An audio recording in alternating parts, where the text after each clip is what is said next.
gió tuyết rơi bên khung cửa sổ.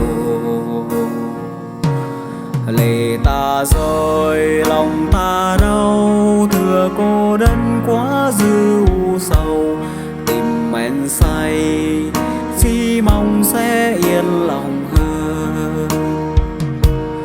Mình tôi lê bước lạc vào giấc mơ hão huyền, mà đâu biết em phũ phàng.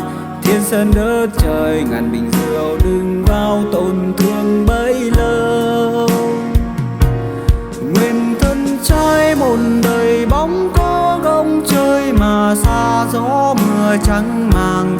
Thôi kiếp này chọn một mình, do lệ ta chẳng phải rời một lần.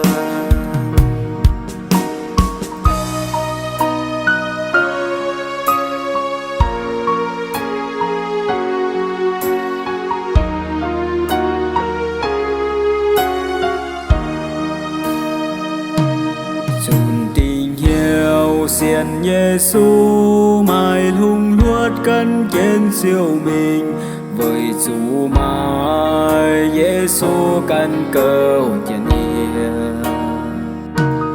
Chiều tai nhẹ hỏi thâu phân cần coi nhiều mai tu ngài lâu. Giang hồ thao mãi Chúa búa hai giờ thao. Chúa liêu Giêsu mãi mãi hãy tâu hãy tu bìa mình thấu chẳng tia mùa. Chúa liêu Giêsu mãi mãi tận nó mùa hai bùn bùa tú nhớ.